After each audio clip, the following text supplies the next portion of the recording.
If someone's called you controlling, or worse, if you've started to believe it yourself, watching the way you grip the plans, redo the task someone else already did, lie awake rehearsing every possible version of tomorrow, needing to know, needing to manage, needing things to go a certain way, you're not controlling. You're unanchored.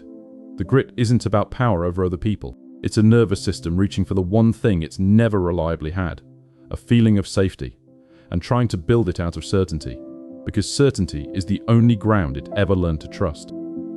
Here's what the word controlling gets backwards. It sounds like strength, like someone with too much power, imposing their will. But sit with the person actually living it, and you'll find the opposite. Underneath the control is not a feeling of being powerful. It's a feeling of being constantly, quietly unsafe.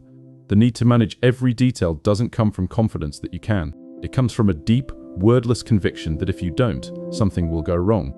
That the floor isn't solid, that disaster is one unmanaged variable away. Control isn't the overflow of someone who feels secure. It's the desperate engineering of someone who doesn't, trying to manufacture from the outside a steadiness they can't find on the inside. There's a psychiatrist named Dan Siegel who gave us a concept that makes this click into place. He calls it the window of tolerance. Picture a window, a zone, in which your nervous system feels regulated. Inside that window you can handle uncertainty, surprises, things not going to plan. You stay flexible, present, okay, but push past the edges of the window.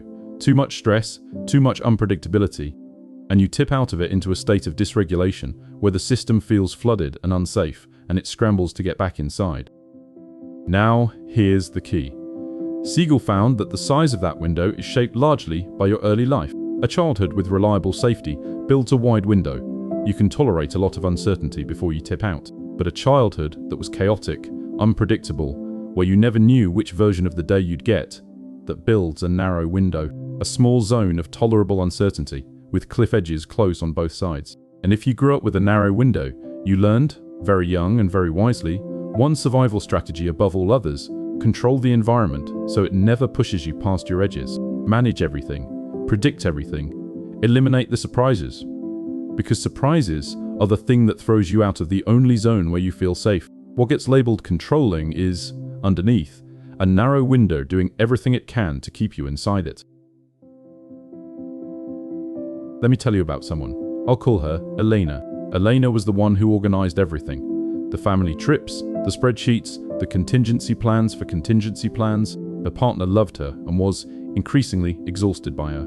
She redid the dishwasher after he loaded it. She needed the itinerary confirmed 3 times. When plans changed last minute, even small ones, something in her went tight and sharp, and she'd hear herself becoming someone she didn't like. Controlling, the word her partner had finally, carefully used. It landed like a verdict. She thought she was just difficult, rigid, too much. But Elena's childhood told a different story. She grew up in a house where you never knew what you'd come home to.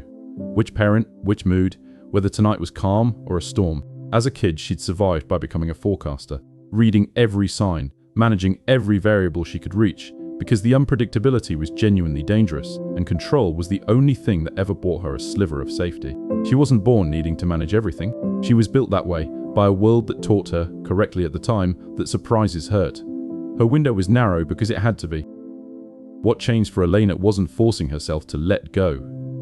That advice always made it worse, because letting go felt like stepping off a cliff. What changed was understanding that her grit wasn't a character flaw to be ashamed of, but a narrow window asking, the only way it knew how, to feel safe. And once she saw it that way, she could work with it instead of against it. She started small, letting one unconfirmed plan stay unconfirmed, letting the dishwasher stay as her partner loaded it, and staying with the spike of anxiety instead of fixing it. Each time, her system collected new evidence. The surprise came, and she survived it, and the floor held. Slowly, sentence by sentence, the window widened. Not because she tried harder to control herself, but because she finally gave the frightened part of her what it had actually been reaching for all along. Not control, but safety.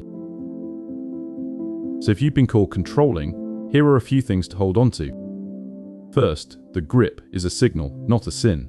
When you feel that urge to manage, to redo, to know for certain, don't reach straight for shame. Get curious instead. That tightening is your nervous system telling you it's near the edge of its window.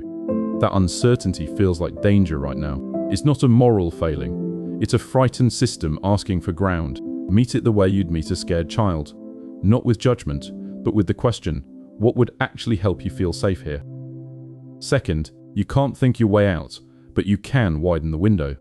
The cure isn't a one-time decision to relax. It's repeated, small experiments where you let a little uncertainty exist and stay with the discomfort until your system learns it survived. Each time you tolerate the unconfirmed plan, the imperfect outcome, the thing you didn't manage, and the floor holds, the window stretches a fraction. Safety isn't built by controlling more. It's built by surviving the uncontrolled, one small dose at a time. Third, the real goal was never to control the world.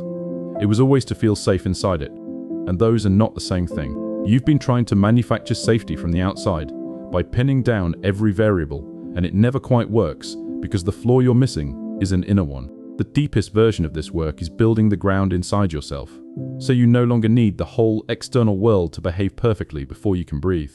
A person with solid inner ground can let 1,000 things go uncertain and stay calm, not because they stop caring, but because their safety stopped depending on it. Viktor Frankl, who endured the most uncontrollable circumstances a human being can face and came out with his soul intact, wrote that when we are no longer able to change a situation, we are challenged to change ourselves. He had learned, in the harshest possible classroom, that the last and deepest freedom is not control over what happens, but the inner ground from which you meet it. That's the ground I want you to start building. You were never controlling in the way they meant it. Domineering, rigid, hungry for power. You were unanchored, a narrow window, built by an unpredictable past, reaching for safety the only way it ever knew how. So stop trying to grip the whole world still. Soften your hold, one small dose at a time, and let your system learn what it never got to learn back then. That the floor can hold, that surprises can come and pass, and that you can finally find, on the inside, the steadiness you've spent your whole life trying to build on the outside.